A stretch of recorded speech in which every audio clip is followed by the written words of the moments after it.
Hi everyone, how are you? Good to see you again. Uno musi dufise icigwa kiryoshe cane. Tugiye kwiga different ways of eating.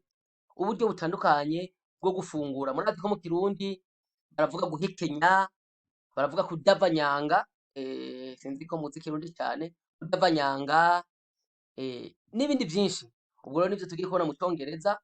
Hari umuntu ariko arafungura wumva ukumva urwamo rwinshi, ukumva nk'akarorero ariko ararya, ukumva umenga ni kurya kuntu ingurube iriko irarya. Iyo umuntu ariko arafungura ukumva mu kanwa hari urwamo rwinshi, iyo umuntu ariko arahekenya ibintu nk'imyumbati urumva ingene ijwi riza. Niyo majambo tugiye kwiga uno musi rero. Reka duhere kurya mbere, murabona title ivuga ngo different ways of eating in English. Different ways of eating in English.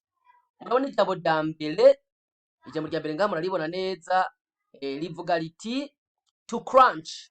To crunch gisigura iki? To crunch ni kurya kuntu umuntu ariko arahekenya nk'umwumbati. Murumva iyo umuntu ariko arahekenya umwumbati, rirya jwi kurya kuntu ahekenya bigujagurika bivuga ukuntu, bijye nivyo twita to crunch. Rero iyo umuntu ariko arafungura ibifungurwa vyoroshe ukumva umenga ariko arahekenya amenyo, ushobora kumubaza uti are you crunching? Are you crunching? Mbega uriko urafungura nk'uko umenga uriko urahekenya ibintu bigumye. So to crunch means to crush hard food loudly. Ni kurya kuntu urya ibintu nk'imyumbati, iyo uriko urahekenya imyumbati, iyo uriko urahekenya ibintu bigumye, uriko urahekenya ibintu bigumye tuvyita to crunch, kuko hari ijwi risohoka wumva. Ijambo rigira kabiri ni to chomp.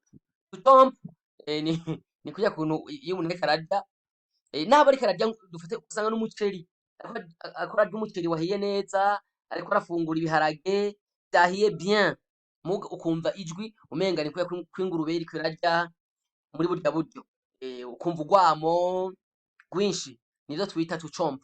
Rero umuntu ariko ararya urashobora kumubwira uti are you chomping? You should stop chomping. It's disturbing. Yeah. Nuko. Iyo umuntu ariko ararya ukumva that's what we call to chomp. Muri make umuntu yashobora gufungura mu buryo busanzwe. Guhekenya bisanzwe mu Congereza tuvyita to chew. To chew, C-H-E-W. C-H-E-W. To chew ni guhekenya mu buryo busanzwe. Ariko to chomp ni kurya kuntu umuntu ahekenya umenga ni kudavanyanga, ahekenya umenga ni rirya jwi ingurube iriko irarya ivuza, surtout iyo yashonje cane. Hama kuri gatatu turafise ijambo rivuga to nibble. To nibble bisigura iki? To nibble bisigura kurya agakwavu karya.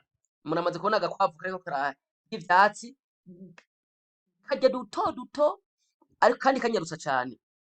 Iyo umuntu rero mu gufungura arya duke kandi yanyarutsa cane, tuvyita to nibble. So I don't know anyone who nibbles, but maybe you might know someone who nibbles while eating.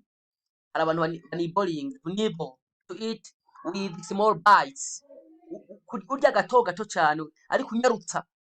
Kwa gakwavu, murabona agakwavu ariko kararya ivyatsi ingene kabigenza. Hama ijambo rigira kandi ni to pig out. To pig out, murabona iri jambo ni nico kimwe na pig.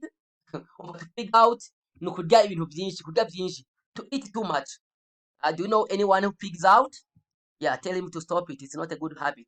Thank you so much. See you in the next lesson.